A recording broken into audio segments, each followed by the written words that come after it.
U.S. military carried out massive precision strikes on the three key nuclear facilities, Fordow, Natanz, and Esfahan.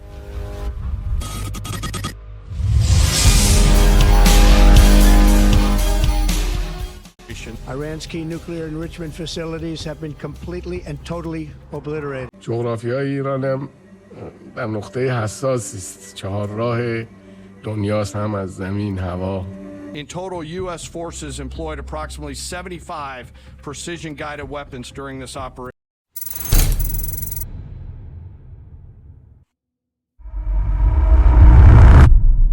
Iran history میں یہ super power first super power رہا ہے، اور اس کا founder جو ہے سائرس دا گریٹ ہے، جو کہ 550 BC میں اس کو فاؤنڈ آؤٹ کیا تھا. اور اسی طرح ایران کے کانفلکٹس کافی زیادہ اینشینٹ گریک کے ساتھ ہوئے ہیں، اور بعد میں الیگزینڈر دا گریٹ نے بھی اس کو فتح کیا.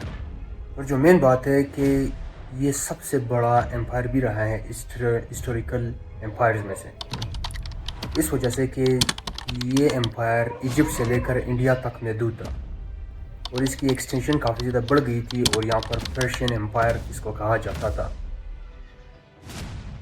اور بعد میں اس کو اسلامک ایران میں تبدیل کیا گیا 600 سے لے کر 1800 تک. اور صفوید امپائر یہاں پر ڈومیننٹ رہا، جو کہ شیعہ اسکول آف تھاٹس کو، جو کہ شیعہ گروپ کو انہوں نے فروغ دینے کی کوشش کیا اس امپائر میں. اور یہ امپائر کافی زیادہ انفلوئنس رہا، اور اس نے آٹومن امپائر اور ایشین دوسرے امپائرز کے ساتھ بھی اس کے کانفلکٹس جاری تھے. اور جو کوئی تھرڈ اس کا جو ہسٹوریکل ایونٹ بتایا جاتا ہے وہ کولونیل پریشر تھا، جہاں پر رشیا اور UK نے مل کر اس کو فتح کرنے کی کوشش کی، اس پر قابض ہونے کی کوشش کی، اس کو کیپچر کرنے کی کوشش کی. اور اسی کے ساتھ ورلڈ وار 2 میں ایران کافی زیادہ ویک ہو گیا. جب اس کو کنکر کرنے کی کوشش کی گئی تو یہاں پر رائل امپائر لایا گیا، رائل فیملی سسٹم یہاں پر لاگو کیا گیا. پھر ایران تھا یہاں پر جب رائل فیملی ان سسٹم لایا گیا، رائل پاور لایا گیا ایران میں، تو یہاں پر فورن پاورز کافی زیادہ انٹرپشن کرتی تھی. اور اس کے بعد یہ رائل پاورز چینج ہو گئے اسلامک ریجیم میں، اسلامک ایران میں چینج ہو گئے. اور یہاں پر ایک ریولٹ آیا 1979 میں. اس کے بعد Iran for the period of 40 to 50 years survival mode میں تھا، جہاں پر وہ کافی زیادہ کانفلکٹس کرتا تھا، پراکسی وارز کرتا تھا. اور وہ پراکسی وارز صرف نہ صرف کہ امریکنز، USA، UK اور اسرائیل کے ساتھ کرتا تھا، بلکہ ان کے اسٹریٹ فارورڈ کانفلکٹس عراق وغیرہ کے ساتھ بھی بڑھے. تو یہ کانفلکٹس جاری تھے، یہاں تک کہ یہ کانفلکٹس اتنے آگے بڑھ گئے کہ پھر انہوں نے ڈائریکٹ اٹیکس ایک دوسرے پر اٹیکس کرنا شروع کر دیے. اور یہ پریٹینڈ کرنے لگے جو کہ فورن پاور سے، انہوں نے بولا کہ نیوکلیئر ویپنز ایران بنانا چاہتا ہے، اور ایران بنا رہا ہے.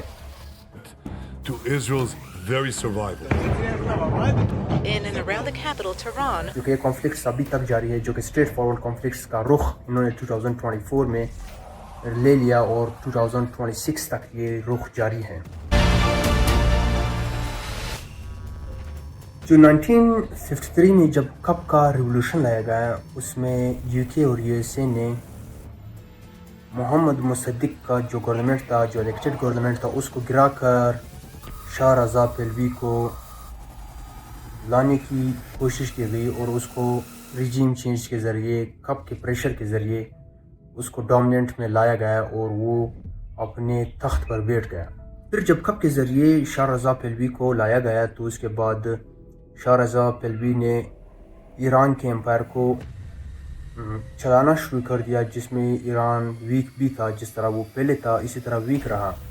تو پھر 1979 ریولوشن میں جب خامنی گروپ آیا، تو خامنی گروپ نے شاہ رضا پہلوی کے گورنمنٹ کو، اس کے جو امپائر تھا اس کو اوور تھرون کیا، اس کے کراؤن کو اوور تھرون کیا، اور پھر خود ایران کو چلانا شروع کر دیا. اور اسی کے ساتھ 1980 میں صدام حسین کے ساتھ ایران عراق وار شروع ہو گیا، جہاں پر صدام حسین نے ایران کو کیپچر کرنے کی کوشش کی. اور یہ ڈیڈلیسٹ وار ہیومن ہسٹری میں بتایا جاتا ہے، جس میں up to 1 million people, 10 lakh لوگ مارے گئے.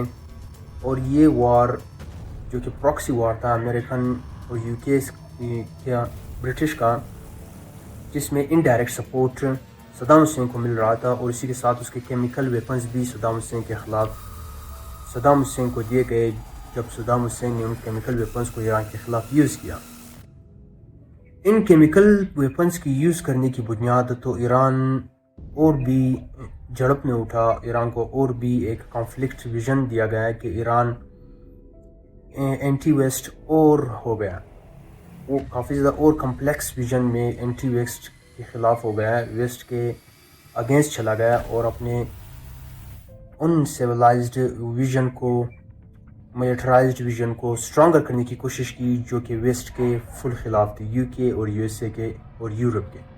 ایام ما به دولت تهران نداریم. تو اس کے بعد پھر پراکسی وار شروع ہو گیا، جب صدام حسین کا عراق ختم ہو گیا، جب صدام حسین کو ہینگ آؤٹ کیا گیا، تو پھر اس کے بعد اسرائیل اور ایران کا پراکسی وار شروع ہو گیا، جہاں پر ایران حزب اللہ اور حماس کو سپورٹ کرتا تھا لیبنان اور فلسطین میں۔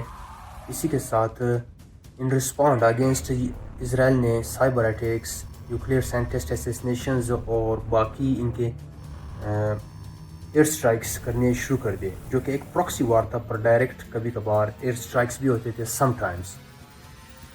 پھر modern U S Iran tensions بڑھے، modern U S Iran tensions میں کانفلکٹ یہاں تک پہنچ گیا ہے کہ یو ایس اے نے ایران پر پروپیگنڈا کے ذریعے، اسٹیٹمنٹس کے ذریعے یہ الزامات لگائے کہ ایران نیوکلیئر ویپنز بنا رہا ہے، اور ایران پر کافی زیادہ انہوں نے سینکشنز بھی لگائے، اور اسی کے ساتھ اسیسنیشنز بھی کیے، اور ان کی پراکسی وار سائریا، عراق اور یمن میں بھی جاری تھے، جو کہ یو ایس اسرائیل ایک سائڈ پر تھے اور ایران دوسرے سائڈ پر تھا۔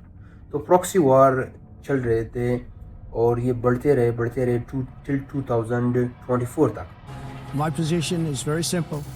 The world's #1 sponsor of terror can never be allowed to possess the most dangerous weapon. یہاں پر پھر 2025 لیٹ اور سٹارٹ اینڈ 2024 کے لیٹ میں ایران کے ایک جنرل کو بھی مارا گیا قاسم سلیمانی کو، جس کی وجہ سے ایران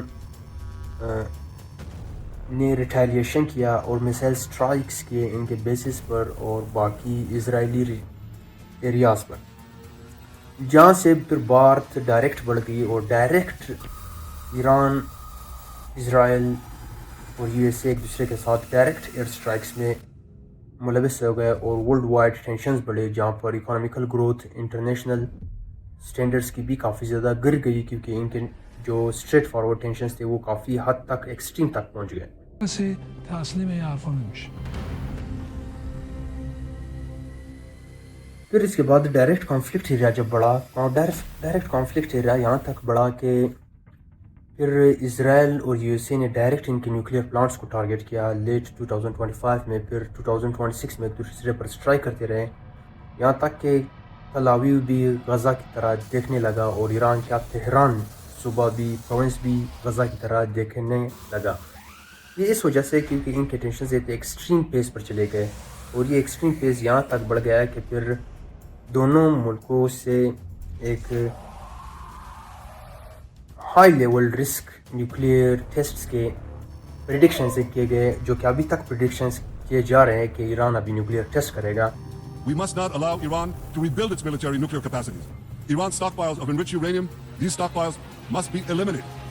پر اس کی بنیاد پر اسٹیٹ آف ہارموز کو بھی بند کیا گیا، اور یہاں پر کانفلکٹس اور کلیشز ابھی تک جاری ہے، جو کہ economical growth worldwide U S A کو $1 بلین کا لاس ہو رہا ہے، رشیا کو $500 ملین کا فائدہ ہو رہا ہے، ایڈوانٹیج ہو رہا ہے، اور ایران کو بھی اسی کے ساتھ اسٹیٹ آف ہارموز پر ٹیکسز اور پیمنٹس لینے کی بنیاد پر چائنیز کرنسی میں بھی ایک بہت بڑا ایڈوانٹیج بڑھ رہا ہے۔ تو اس وجہ سے یمن نے بھی ایران کا ساتھ لینے کی کوشش کی، اور یہ کانفلکٹ کافی حد تک ایکسٹریم پیس پر جا چکا ہے، جو کہ کافی زیادہ انالسٹ ورلڈ وار 3 کی طرف پروسیڈ یا ورلڈ وار 3 کی طرف یہ وار پروسیڈ کرنے کی بات بھی کر رہے، اور مختلف قسم کے تشریحات اور سجیشنز اور کانٹیکسٹ ریفرنسز اینڈ انالائسز دے رہے ہیں۔